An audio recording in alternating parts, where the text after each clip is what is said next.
So hey guys what's up, this is Anirudh and welcome back to my YouTube channel. तो आज की इस video में हम करेंगे NCERT example number 12 and 13। So last video में मैंने एक्सरसाइज 6.2 कंप्लीट करवा दी थी। सो ये video basically basics of exercise 6.3 पे होने वाली थी, बट बेसिक्स ऑफ एक्सरसाइज 6.3 में कॉन्सेप्ट वाला पार्ट बिल्कुल जीरो है, यानी उसके अंदर कोई भी नया कॉन्सेप्ट नहीं है जो आपको नहीं पता हो। जो एक्सरसाइज 6.2 का जो कॉन्सेप्ट है, जो बेसिक है, वही सारा का सारा हमें एक्सरसाइज 6.3 में यूज करना है। एक्सरसाइज 6.1 में हमने क्या किया था, एक लीनियर इनइक्वालिटी को ग्राफिकली सॉल्व किया था, और 6.3 में हम क्या करेंगे, मल्टीपल लीनियर इनइक्वालिटीज को ग्राफिकली सॉल्व करेंगे। ठीक है, सो डायरेक्टली हम चलते हैं सीधा एग्जाम्पल नंबर 12 एंड 13 पे। सो आप एक एग्जाम्पल करोगे तो आपको क्लियरली समझ में आ जाएगा कि क्वेश्चन को करना किस तरह है। स्टार्ट करते हैं एग्जाम्पल 12 से। एग्जाम्पल 12 में दिया हुआ solve the following system of linear inequalities graphically. तो इसमें हमें दो इनइक्वालिटीज दी हुई है। ठीक है, बिल्कुल 6.2 में जैसे क्वेश्चन करे थे वैसे ही करेंगे।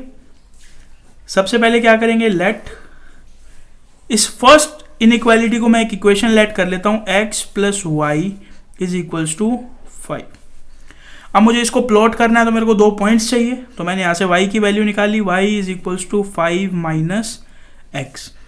अब x की जगह मेरे को 2 रैंडम वैल्यूज डालनी है। मैं लिखूंगा 4, x is equals to 1। x is equals to 1 पे y की वैल्यू क्या आ जाएगी, 5 माइनस 1 इज इक्वल्स टू 4। और एक और रैंडम वैल्यू डाल देता हूं मैं, 4x इज इक्वल्स टू 2। तो y की मेरे पास वैल्यू आ जाएगी 5 माइनस 2 इज इक्वल्स टू 3।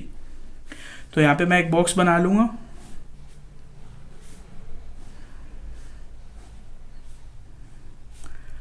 इस बॉक्स के अंदर मैं x की दोनों वैल्यूज लिखूंगा 1, 2, और फिर लिखूंगा y की दोनों वैल्यूज 4 एंड 3।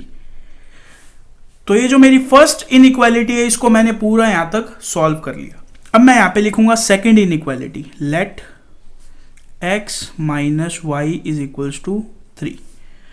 ये जो सेकंड इनइक्वालिटी है, इसको मैंने एक इक्वेशन बना लिया। इस इक्वेशन को भी मेरे को ग्राफ में प्लॉट करना है, तो मेरे को 2 पॉइंट्स चाहिए।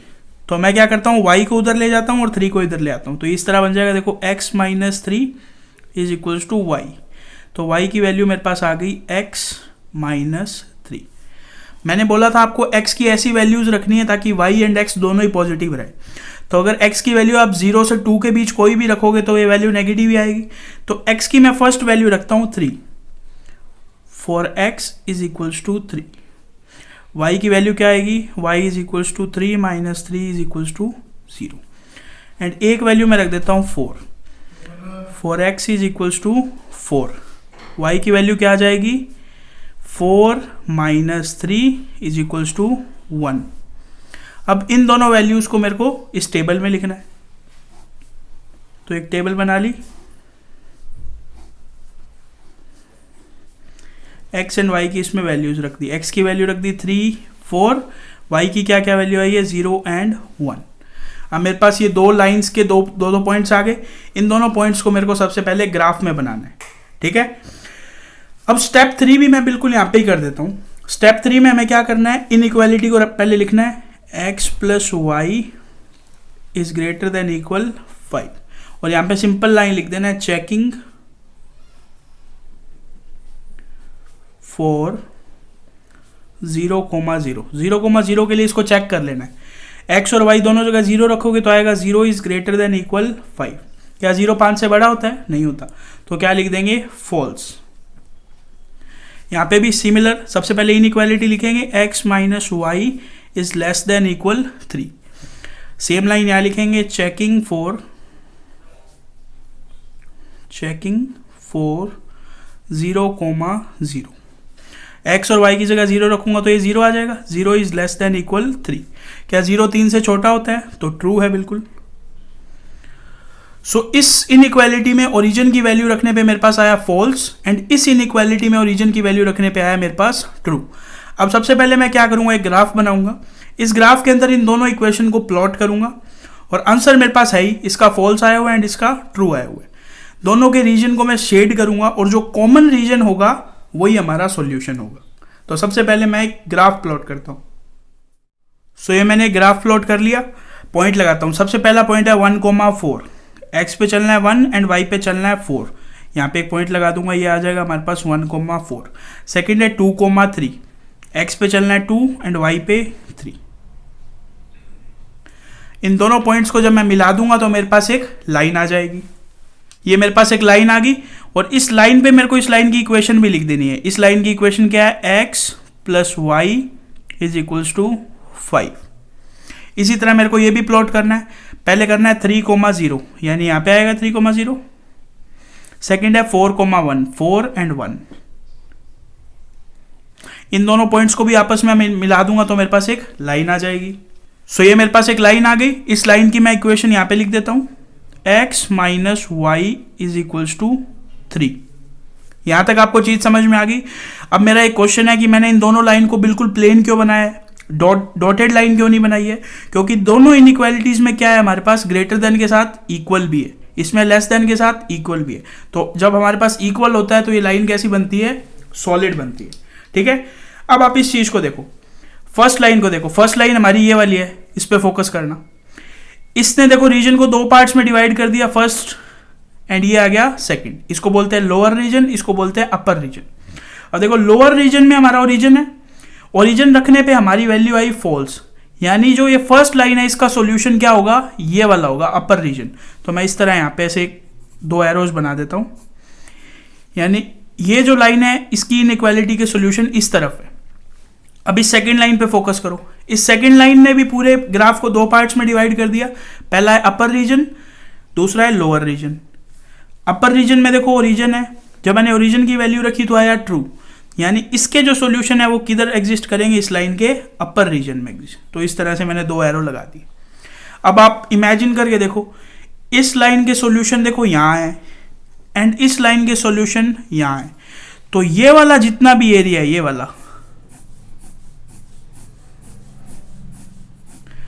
वाला हमारा कॉमन एरिया आ जाएगा, ये वाला समझ लो पूरा। तो ये वाला एरिया जो है वो क्या है, इन दोनों इनइक्वालिटी का सॉल्यूशन है। तो इस एरिया के अंदर हम लिख देंगे सॉल्यूशन रीजन।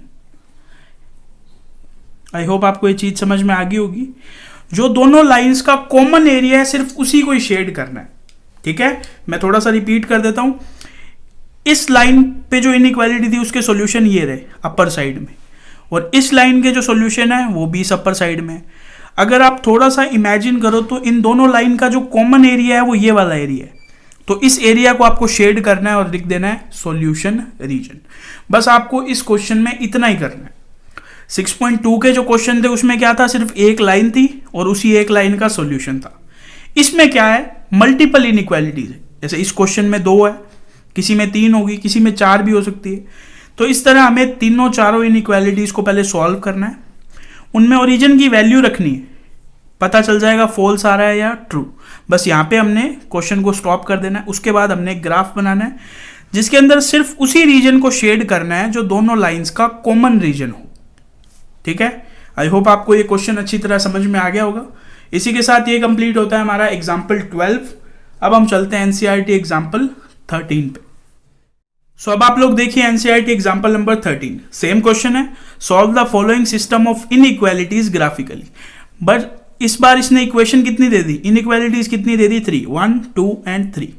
अब देखो सेकंड और थर्ड को तो प्लॉट करना बिल्कुल इजी है। सेकंड क्या है, x is equals to 2 and third क्या है, y इज इक्वल्स टू 3।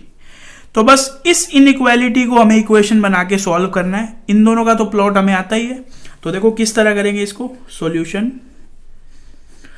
सबसे पहले मैं लिखूंगा equation, let 5x plus 4y is equals to 40।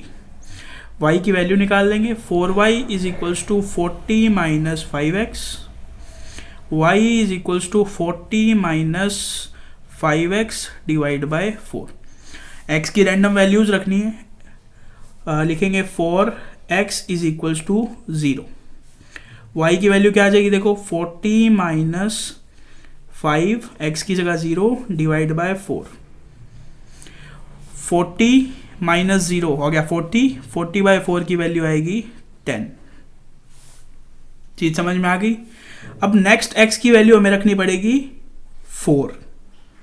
4x is equals to 4, क्योंकि आप 1 2 3 जब यहाँ पे रखोगे तो इन दोनों को सॉल्व करके जो आंसर आएगा वो 4 से डिविजिबल नहीं होगा, तो हमारा आंसर पॉइंट्स में चला जाएगा। तो मैं x की नेक्स्ट वैल्यू क्या रखी, मैंने 4 रखी। तो y is equals to 40 minus 5, x की जगह रखा 4 डिवाइड बाय 4।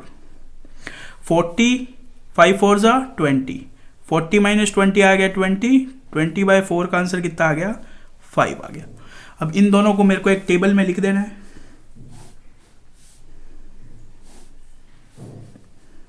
टेबल बनाई, इसके अंदर लिखा x, इसके अंदर लिखा y।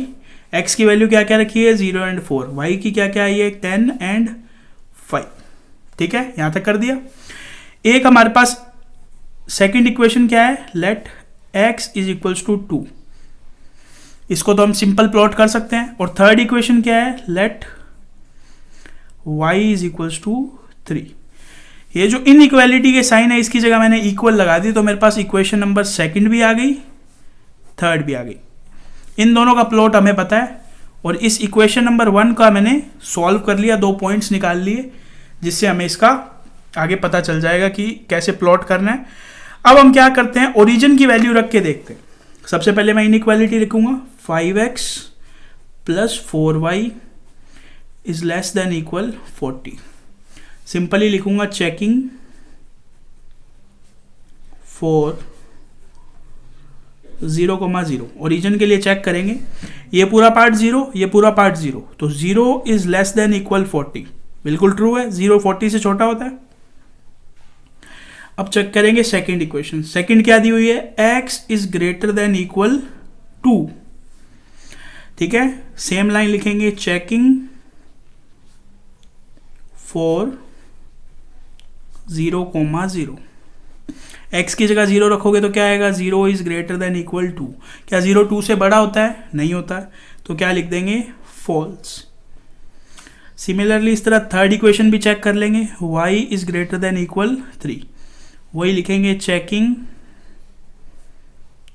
फॉर 0,0। y की जगह 0 रखा, 0 इज ग्रेटर देन इक्वल 3। क्या 0 3 से बड़ा होता है, नहीं होता है, तो क्या लिख देंगे, फॉल्स। तो ये मैंने क्या किया, तीनों इनइक्वालिटीज को चेक कर लिया। पहली आई ट्रू, दूसरी आई फॉल्स, तीसरी भी आ गई फॉल्स। किसके लिए, ओरिजिन के लिए। अब मैं क्या करूंगा, एक ग्राफ बनाऊंगा। सबसे पहले ये 2 पॉइंट प्लॉट करके इस इक्वेशन को प्लॉट करूंगा, फिर इन दोनों का ग्राफ बनाऊंगा और देखूंगा तीनों का जो सॉल्यूशन रीजन है उसमें कॉमन एरिया कौन सा है। तो सबसे पहले मैं क्या करता हूं, एक ग्राफ बनाता हूं। सो ये मैंने ग्राफ बना लिया। सबसे पहले मुझे पॉइंट पिक करना है 0,10, तो 0,10 मेरे को यहां पे मिलेगा। नेक्स्ट है 4,5, x पे चलना है 4 एंड y पे 5। इन दोनों पॉइंट्स को जब मैं मिला दूंगा तो मेरे पास 5x plus 4y is equals to 40 की लाइन आ जाएगी। सो ये मैंने इन दोनों पॉइंट्स को मिला दिया तो मेरे पास एक लाइन आ गई। ये लाइन किस इक्वेशन को रिप्रेजेंट करती है, 5x plus 4y is equals to 40 को रिप्रेजेंट करती है। और इस लाइन को मैंने बिल्कुल स्ट्रेट लाइन क्यों बनाया, डॉटेड क्यों नहीं बनाया, क्योंकि इनइक्वालिटी में इक्वल का भी साइन दिया हुआ है। अगला है x इज इक्वल्स टू 2, इसको प्लॉट करना है। तो बेसिकली y एक्सिस के पैरेलल एक ऐसी लाइन जो x को कहां पे टच करे, 2 पे, यानी इस तरह से मेरे को एक लाइन बनानी पड़ेगी। सो ये मैंने x इज इक्वल्स टू 2 के लिए भी प्लॉट कर दिया। अब लास्ट मुझे प्लॉट करना है y इज इक्वल्स टू 3, यानी x एक्सिस के पैरेलल एक ऐसी लाइन जो y एक्सिस को 3 पे टच करे। तो ये देखो, ये 0 है, ये 5 है, 3 हमें ऑलमोस्ट यहां पे मिलेगा। तो इस पॉइंट के थ्रू हमें एक स्ट्रेट लाइन बनानी है। सो ये मेरे पास आ गई y इज इक्वल्स टू 3 की लाइन। अब आपको क्या देखना है, ये जो हमने ओरिजिन रख के देखे थे ना, देखो सबसे पहले इस लाइन पे फोकस करो, इस वाली लाइन पे। ओरिजिन क्या है, नीचे वाली साइड है। ओरिजिन के लिए वैल्यू आ रही है ट्रू, यानी इस लाइन का सॉल्यूशन किस तरफ होगा, इधर ओरिजिन वाली साइड पे होगा। अब इस पे फोकस करो। जब हमने इसमें ओरिजिन रखा तो आ रही है फॉल्स। तो देखो ओरिजिन वाली साइड नहीं होगा, इसका सॉल्यूशन किस तरफ होगा, ओरिजिन के दूसरी साइड होगा। ठीक है, अब इस y इज इक्वल्स टू 3 वाली लाइन पे फोकस करो। जब हमने इसमें ओरिजिन रखा तो आ रही है फॉल्स। ओरिजिन क्या है, इसके नीचे वाली साइड है, यानी इसका जो सॉल्यूशन होगा वो किस साइड होगा, ऊपर वाली साइड होगा। अब आपको थोड़ा सा इमेजिन करना है, देखो इस लाइन का सॉल्यूशन इस तरफ है, इस लाइन का सॉल्यूशन इस तरफ है और इधर वाली लाइन का सॉल्यूशन नीचे की तरफ है, तो ये जो एरिया हमारे पास आ गया, देखो सिर्फ इतना ही कॉमन एरिया आएगा और इस कॉमन एरिया को हमने क्या लिख देना है, सॉल्यूशन रीजन। यानी ये जो तीनों इनइक्वालिटीज हमें दी हुई है, इनका सॉल्यूशंस जो है, जितने भी सॉल्यूशन है वो इस एरिया के अंदर एग्जिस्ट करेंगे। तो इस एरिया को ऐसे निशान लगा के लिख देना कि ये जो शेडेड रीजन है यही क्या है, हमारा सॉल्यूशन रीजन है। ठीक है, क्वेश्चन थोड़े से ट्रिकी हैं, बच्चों को पता नहीं होता कि इसको एग्जाम में करना किस तरह। क्वेश्चन तो आता है बट कुछ ना कुछ लिखना भी पड़ेगा, सिर्फ ग्राफ बनाने से तो नंबर नहीं मिलेंगे। तो आपको इसी तरह सेम इसी वे में इस क्वेश्चन को लिखना है और लास्ट में आके ग्राफ बना देना है। ग्राफ में सिर्फ उसी एरिया को शेड करना है जो तीनों का कॉमन एरिया हो। ठीक है, तो आई होप आपको ये एग्जाम्पल नंबर 13 भी क्लियरली समझ में आ गया होगा। इसे नेक्स्ट वीडियो में करेंगे एग्जाम्पल नंबर 14 एंड 15 एंड उसके बाद स्टार्ट करेंगे एक्सरसाइज 6.3। अगर आपको ये वीडियो हेल्पफुल लगी हो तो इस वीडियो को एक लाइक एंड शेयर कर देना। ऑल्सो आपका कोई भी फीडबैक हो तो आप उसे कमेंट कर सकते हैं। मैं मिलता हूँ आपसे नेक्स्ट वीडियो में, तब तक के लिए थैंक्स फॉर वॉचिंग।